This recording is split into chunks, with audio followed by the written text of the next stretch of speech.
Hello, and welcome back. I'm so glad you're here.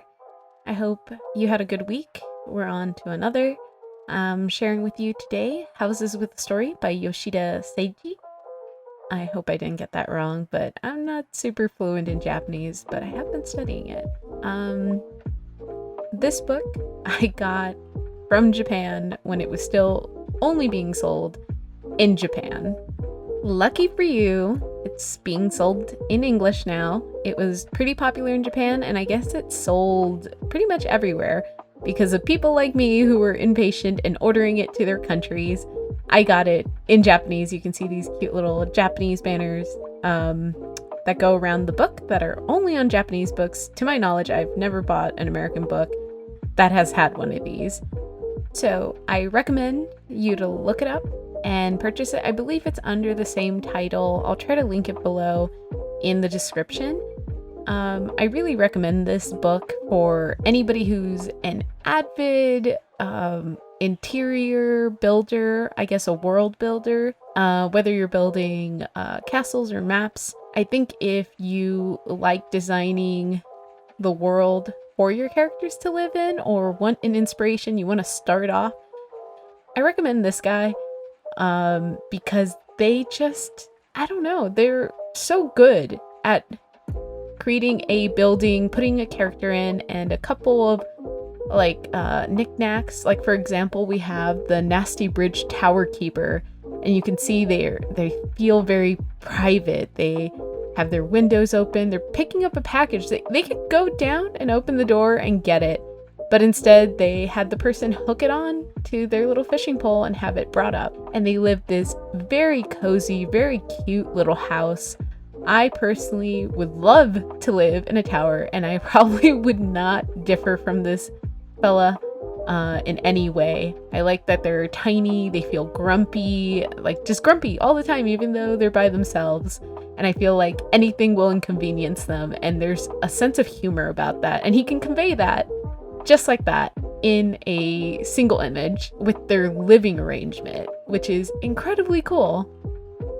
Oh, and before I forget, I just want to mention, unlike my previous video with Kuka, I will be showing all the art with a few being brought up to be close-ups, and the others will just be fully laid out. So, if you're interested and you see something you really like, but you can't get closer than how big your TV screen is, I recommend you go and purchase it because it really is worth it. And I understand money's tight, but if you save up because you really like this, I think you would really treasure it, just like I treasure mine. So let's continue. That was the Pessimistic Astronomer's house, which I think was really cool. I really liked it. He does a lot of traditional houses, but he'll go into more common European housing. For example, this one is a lake house, a boat house. And I had to look this up and use Google. Reticent Mechanic's Cottage, which actually means not revealing one's thoughts. So basically a hermit. Which I totally get, and I like that his boat, I just realized, is called Max, and I'm pretty sure it's named after the dog. And there's something very Joel about him from The Last of Us, and I think it's really cute. I feel like in an alternative universe, if, sadly, if his daughter still passed away, this might have been his lifestyle. I think this is, again, a lifestyle I wouldn't be against because it's super cute. I wish if I had mechanic skills and carpentry skills, I probably would be living in the woods right now and you wouldn't be hearing this recording. Next up is Methodical Witch's house. I really like the layout in this one. It's very simple and very small, and I'm not sure if you're catching on to the theme of what I like in houses. I guess I must have been a mouse in a previous life because I like it cozy. I don't mind a big house. It's very fun to run through. But as far as living house-wise, I think when people can use a small space and make it feel like home, and it can show someone's personality. I really enjoy that, because with hers, you could tell like she's a big reader, but she still has the table set out and it's clean, like she's ready for when guests might arrive. So I like that. I like that you can pick up on that. There are so many gorgeous places in this book again, but this one is a personal favorite, Forgotten Orphan's Castle. I really wish I could read Japanese, because I just love his notes. Like, I feel like he really, when he draws these out and he fills them up with objects and a character, you can feel that he is really imagining a whole story and a whole world, and I love that. I love that I can feel that from just looking at an image. Also, tree houses, super cool, but termites scare the hell out of me because they're so small and you only will notice them when it's too late. Very strange fear, but hey, I'm human and that's me. Here's a bunch of roofs, and I just thought it was pretty cool because I don't think you'd think about it, but roofs really tell you so much about the culture or the society. Like, you can just look at a roof half the time and be like, oh, I know what that house was going for or inspired by. This is the cedar in the watermill. I thought this one was really cool.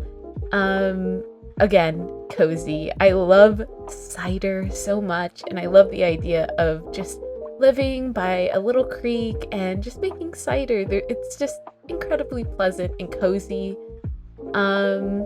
Next up is the Melancholic Lighthouse Keeper.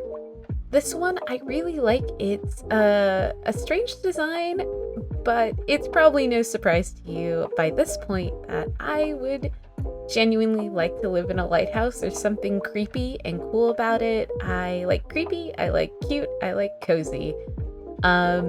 You can see here he really studies a lot about a subject matter that he's illustrating.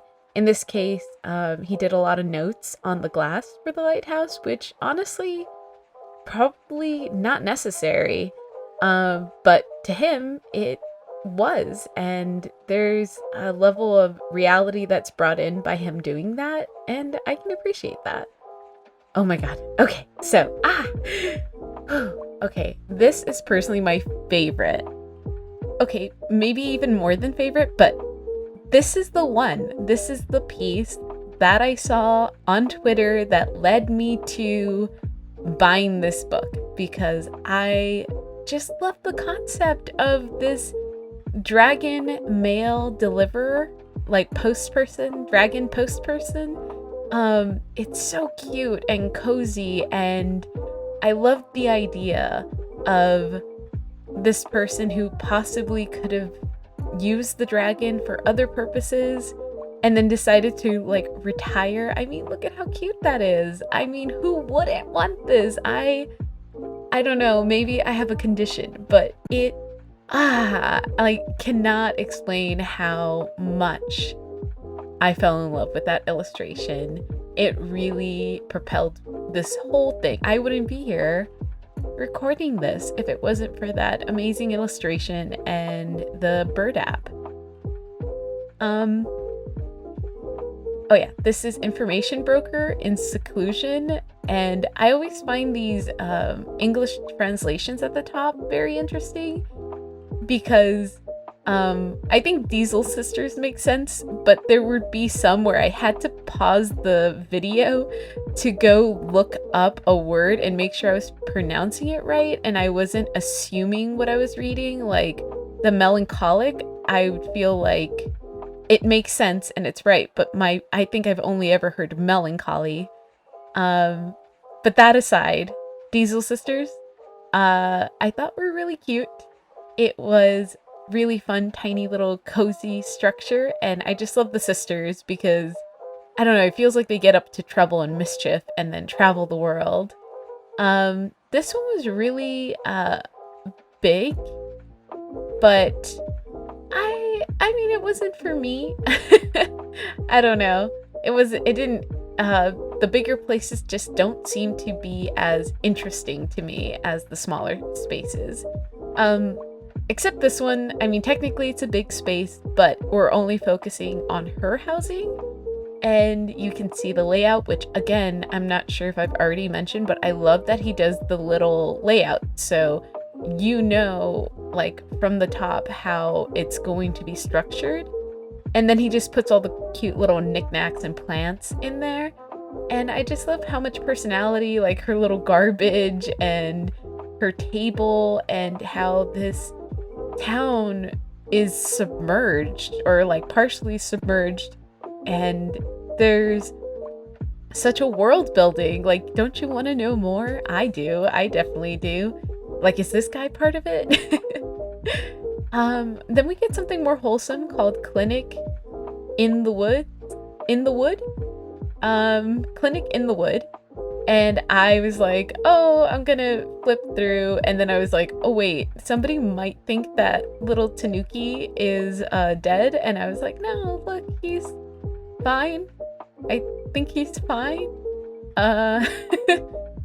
And the guy's just staring at it like, I don't know what this thing is doing here at my front door, but we're gonna handle it. And I guess he fixed him. I guess he was sick, maybe not dead, but the little Tanuki brought him some persimmons and nuts and berries, and I thought it was so cute. It was so adorable. He has a more simple lifestyle, which I thought was cool. Oh, and these are toilets. Yep, that's toilets. All right. Cacao tree houses, pretty cool. A timid ogre's hideout, very cute. I like the little character. Tower house. I love a tower. I can't say no to a tower. Absolutely cute. Throw in some goats. I don't know who wouldn't want to live there. I don't know what it is about the traditional Japanese houses. I like the floor mats, but when they do shots like that, like in movies, even when it's not meant to be spooky, it's a little too spooky to me. It's the repetitive look. Maybe that's why I like the small and cozy. I also really enjoy a good wood stove. I mean, look at that. Look at that view. Have some sheep. Sit down with your dog. Have some tea. I think that's great. I think it's fun. This one I realized was, well, it says right there, a paranoid botanist laboratory. Like, why is he paranoid? What is he up to? What is he doing?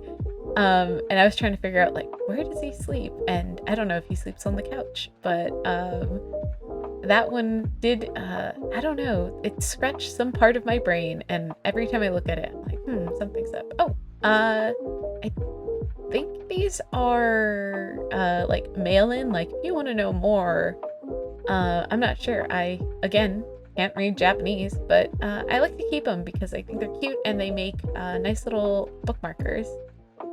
This one is the Seven Dwarves house. I do not think Snow White could fit in this unless the evil witch shrunk her, which, you know, when you think about it, why didn't the evil witch just shrink her instead of trying to kill her? I mean, that's probably a lot easier, and I don't know.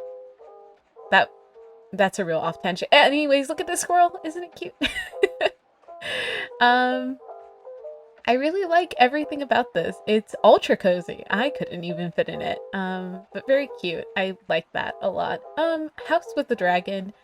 I think it's already obvious I'm a sucker for a dragon. Personally, this house is nice, but a little too traditional for me. I don't like this type of layout, but I do like dragons. And there's a tennis ball to put in perspective of how big this little dragon is. And how he comes in, he's got his own little window latch right there. And I like that little beam because it has a cat beam. You know, people who build those beams or shelves for their cats to walk around the house. And I thought that was really adorable. Kudos to dragon houses. A lonely ghost mansion. I adjusted my lighting a couple times during this video because this book is pretty shiny, but on the darker pieces like this, I had to hold the page so it could be seen properly. I'm trying out a new lighting for the book reviews and maybe for the art reviews. We'll see how they do. Young Investors Windmill Shed, very adorable as well. A Ronin's Tenant House, very small, but actually a little too small for me. This one is A House of a Woman Fascinated by Dolls. I had to pause to read that one. It was a little too long. A man at an abandoned subway station. For some reason, I like this. Again, was I a mouse in my previous life? Or maybe a New York subway rat? I don't know, because this is so appealing. I don't know what's wrong with me. I really liked it. I thought it was so cool. I don't know. Comment if you also like the subway station house, because I feel like I'm the only one. Oh, A Miner's Engine House. I really like this. I think I like houses that are cozy with a view. That way it's not too much to clean, but knowing me, I would make a mess out of it. Guaranteed. Oh, and we're getting close to the end. This is the artists themselves, office or workspace. I'm pretty sure it's like his office workspace. He might share it with a coworker or two. And I love the fact that he uses a Wacom Intuos 5, which is like a no screen tablet, and the thing next to it is a light box. And in a second, you're gonna see the sketches. So you'll see that he sketches these out on paper and then maybe cleans them up on Photoshop and then colors them. And you think, they look kind of, they look good, as you can tell in this comic. But like for me as a fellow artist, I could not tell that they were traditional sketches that he colored. It felt like something he did all on Photoshop. And now you're gonna see the line drawings, and you can see obviously a bunch of the houses I showed you earlier, but I feel like his ability to color and paint and the use of lighting affects these drawings so much. Like, they do not feel like the same place. The atmosphere is no longer there, and I'm just shocked by that, because I know I shouldn't be, but I am. I can't explain it further than that. Then I was shocked when I saw them. I just was like, oh wow, okay. They both do, I can't even say that the color does the heavy lifting, because without this line work, I don't think it would look as nice. It's like perfectly balanced. Again, I love the squirrel. Like, just look at it. It's so cute. Look at that detail. Isn't that amazing?